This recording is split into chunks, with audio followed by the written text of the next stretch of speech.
முகம்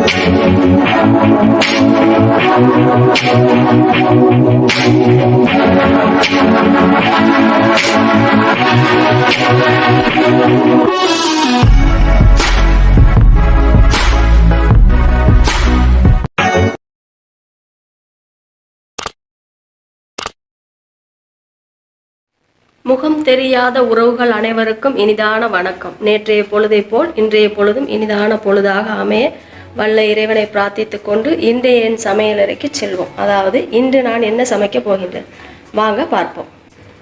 அதாவது இன்றைக்கு பெட்டிஸ் ஒன்று செய்து காட்ட போகிறேன். அதாவது டின் மீன் வச்சு பெட்டிஸ் எந்த மெத்தடில் எப்படி செய்ய போகிறேன்னு உங்களுக்கு காட்ட போகிறேன். அதுக்கு அவசியமான பொருட்கள் இப்போ காட்ட போகிறேன் வாங்க. கோதுமை மாவு 400 கிராம், உருளைக்கிழங்கு 250 கிராம், சிறிய டின்மீன் உண்டு, பெரிய வெங்காயம் 2 எடுத்து சிறிதாக கட் பண்ணி வச்சிருக்கேன், பச்சை மிளகாய் 5 எடுத்து கட் பண்ணி வச்சிருக்கேன், கருவேப்பிலை சிறிதாக கட் பண்ணி வச்சிருக்கேன், லீக்ஸ் உண்டு, மசாலா தூள் 1 கிரண்டி, மிளகுத்தூள் 1/2 டீஸ்பூன், மஞ்சள் தூள் தேவைக்கேற்ப, துண்டு மிளகாய் 1 டீஸ்பூன், உப்பு தேவைக்கேற்ப, தனி மிளகாய் தூள் 2 கிரண்டி, பெட்டிஸ் பொரித்தெடுக்கிறதுக்கு தேவையான அளவு எண்ணெய், மாவை பிசைந்து எடுக்கிறதுக்காக மாக்கிளைகிறதுக்கு தண்ணி 1 கிளாஸ் எடுத்திருக்கேன். இப்போ பாருங்கள், காட்டிய பொருட்கள்லாம் நன்றாக பார்த்துக்கொள்ளுங்க. வீடியோவுக்கு கீழுக்கும் எழுதி விடுவேன், மனசில் பதியம் செய்து கொள்ளுங்க. இனி நாம் முதலாவது என்ன செய்ய போகிறோம்னு காட்ட போகிறேன்னு உங்களுக்கு.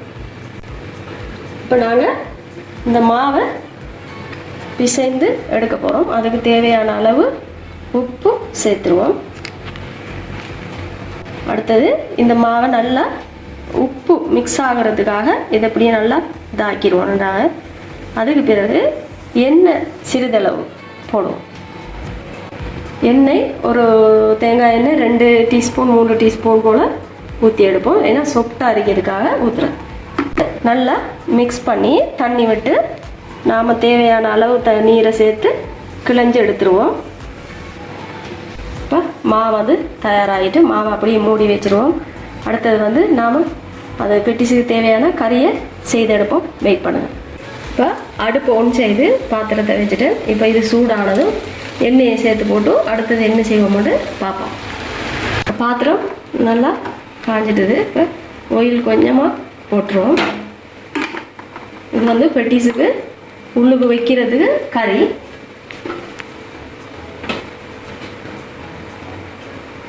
எண்ணெய் காஞ்சிடுது. இப்போ இந்த கட் பண்ணி வச்ச கறிவேப்பிலையை இதுக்கு போட்டுருவோம். போட்டு இந்த வெங்காயத்தையும் அதோடு சேர்த்துருவோம். வெங்காயம் சேர்த்துருவோம். சேர்த்து போட்டு நல்லா கிளறுவோம். பொன்னிறமாக வாரத்துக்கு கிளறணும். ஒரு அளவான நிறம் தெரியும் தானே எப்படி வதங்கி வரணும்னு அந்த அளவுக்கு இருக்கணும். அதோட இந்த பச்சை மிளகாயை சேர்த்துருவோம்.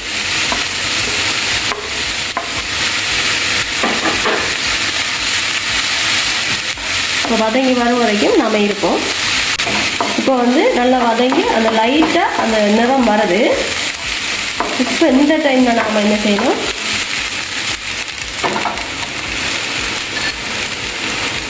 மஞ்சள் தூள் சிறிதளவு கிளறிடுவோம். அடுத்தது மசாலா தூள்,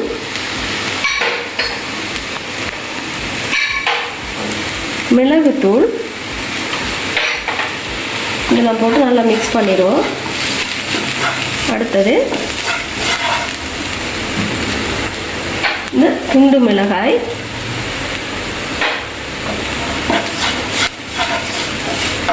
இதெல்லாம் இலகுவான வேலை தான். ஆனால் பெட்டிஸை பொரிச்சு எடுத்துட்டா பெரிய விஷயமாக போயிடும். அடுத்தது இந்த தனி மிளகாய் தூளை சேர்த்துருவோம். அதோடையே நாம் அந்த உருளைக்கிழங்கையும் சேர்த்துருவோம். நல்லா நல்லா மிக்ஸ் பண்ணுவோம்.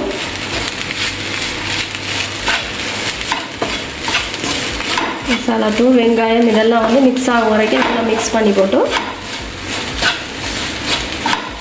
நல்லா இதாகட்டும். அடுப்பை நல்லா குறைச்சி வச்சு போட்டுருங்க. வெங்காயம் பொரிஞ்ச பிறகு தணல் வந்து அதிகமாக இருப்பது நல்லமில்லை. உருளைக்கிழங்கு வந்து நீங்கள் கையால் நவிங்க. நவிக்கும் போது வாயில் கடிப்படுற அளவுக்கு இப்படி லைட்டாக சின்ன சின்னதாக வச்சு செய்யணும்.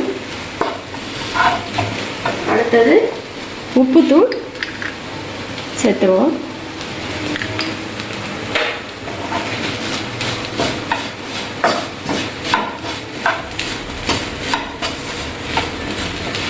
நாங்கள் இந்த மீனை வந்து முள்ளெல்லாம் மெலிசாக்கி எல்லாம் எடுத்து வடிவாக எடுத்து வச்சதை எடுத்துருவோம்.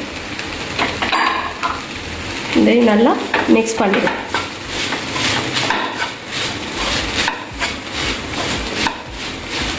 பாருங்கள் எப்படி இருக்கின்ற நேரமாக வடிவாக. உங்களுக்கு தேவையான உரைப்பை குறைக்கலாம்.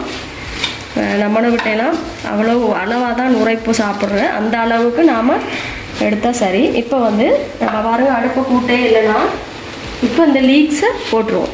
சிறிதாக கட் பண்ணி வச்சு லீக்ஸையும் போட்டு வடிவாக மிக்ஸ் பண்ணி எடுப்போம். இப்போ நாம் உப்பையும் இதில் பார்த்துடணும். இப்போ உரைப்பெல்லாம் நல்லா காரம் அதிகமாக இருக்கி உங்களுக்கு தேவையான அளவு காரம் போட்டுருங்க. இப்போ அடுத்து உப்பு செய்து போட்டு அடுத்தது கிளஞ்சி வச்சதை நம்ம தட்டி இதை ஆற விடுவோம். இது ஆறின பிறகு அதுக்கு வைப்போம். இப்போ நாங்கள் அந்த மாவை வந்து தட்டி எடுப்போம் வடிவம். இப்போ நாங்கள் மூடி வச்ச மாவை எடுப்போம். பார்த்தா எப்படி பிடிச்சி வச்சிருக்கேன்னு. இப்போ நாங்கள் உண்டொண்டா எடுத்து இந்த ட்ரேக்கை போட்டு தட்டி எடுப்போம். நம்ம எப்படி வெட்ட போகிறோம்னு காட்டுறோம். இப்போ நாங்கள் என்ன செய்வோம், இதுக்கு சொட்டு போட்டு பூசிடுவோம். பூசி போட்டு நாங்கள் இதை வடிவாக தட்டி எடுப்போம் மாவை.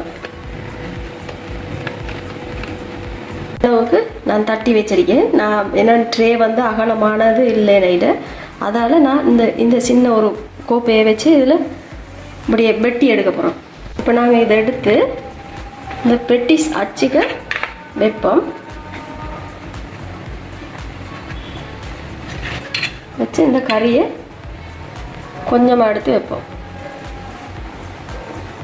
உங்களுக்கு தேவையான அளவு வச்சு இதை நல்லா இப்போ இது நவிச்சு மூடிடுவோம். வடிவாக மூடி எடுத்து நவிச்சு போட்டு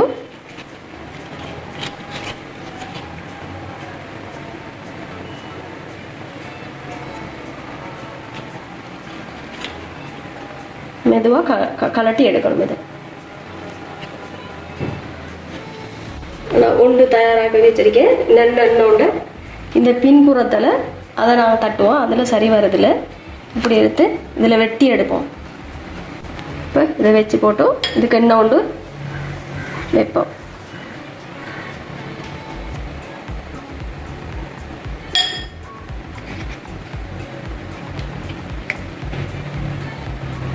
இது இப்படி வெட்டி எடுத்த பிறகு இன்னும் கொஞ்சம் இதை கையால் தட்டிடுவோம். அதுக்கு பிறகு இதுக்கு வைப்போம்.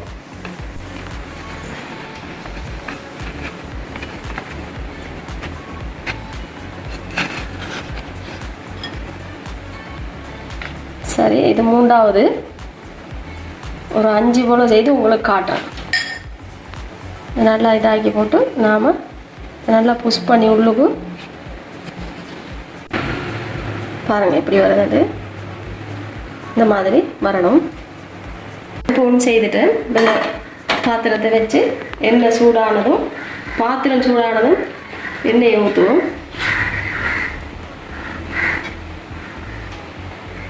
நல்லா பொரிக்கிறதுக்கு இந்த அளவு ஒன்றொண்டா போட்டு பொரிச்செடுப்போம்.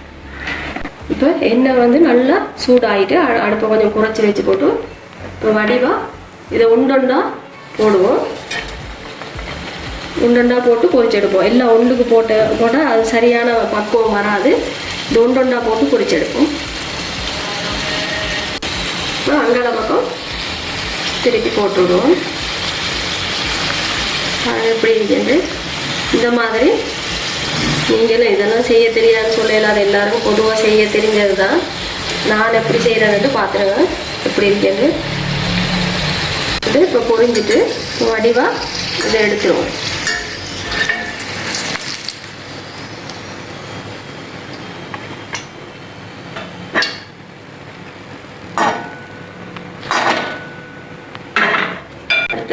சின்ன முண்டையும் போட்டுருவோம். உண்டொண்டா போட்டு எடுக்கிறது நல்ல சரியான பதத்தில் வர மட்டும் எல்லாத்தையும் ஒன்று சேர்த்திங்கன்னா எப்படி அது பொரிஞ்சு வர மட்டும் நமக்கு தெரியாது. ஒன்றொண்டா போட்டு எடுக்கணும். அடுப்பு ஃபுல்லாக குறைச்சி வச்சுருக்கோம். முதல் எண்ணெய் நல்லா சூடானதும் பெட்டிஸை போட்டு அதுக்கு பிறகு குறைச்சி அந்த குறைஞ்சிருக்கிற அனலில் தான் நீங்கள் இப்போ பொரிச்சு எடுக்கணும். அப்போ தான் அது சரியான இதில் வரும். இல்லாட்டா அந்த கருப்பாயும் கறியை போய்க்கும். பாருங்கள் இப்படி பொன்னிறமாக வரணும். என்னுடைய பெட்டிஸ் அச்சு வந்து சின்ன அச்சு, நான் வளமையாக பாவிக்கிற அச்சு, அதான் இப்படி சின்ன சின்னதாக வந்துருக்கு பாருங்கள். பெட்டிஸ் செய்து ஃபினிஷ் ஆகிட்டு பாருங்கள் எப்படி இருக்கேன்னு. 6 பெட்டிஸ் செய்து காட்டியிருக்கேன். ரொம்ப டயர்டாகிட்டு இதை செய்ய போயிட்டு பாருங்கள் எப்படின்னு. இந்த மாதிரி நீங்களும் கட்டாயம் செய்து பாருங்கள். நான் இன்றைக்கி வந்து ஒரு டின் மீன், சின்ன டின் மீன் ஒன்று வச்சு, அதாவது செமன் டின்னு சொல்லுவோமே, அதை டின் மீனை வச்சு எப்படி பெட்டி செய்கிறேன்னு சொல்லி காட்டினேன். அடுத்தது வந்து பீஃப் அதெல்லாம் மீன் அதெல்லாம் வச்சு நான் ஒரு நாளைக்கு செய்து காட்டுறேன் நோம்பு வரும்போது. அது வரைக்கும் நாளைய தினம் ஒரு நல்ல கறியோ சமையலோ இதோடைய ஒன்றில் வந்து உங்களை சந்திக்கும் வரை விடைபெற்று கொண்டு நான் நஸ்லானியா. அஸ்ஸலாமு அலைக்கும்.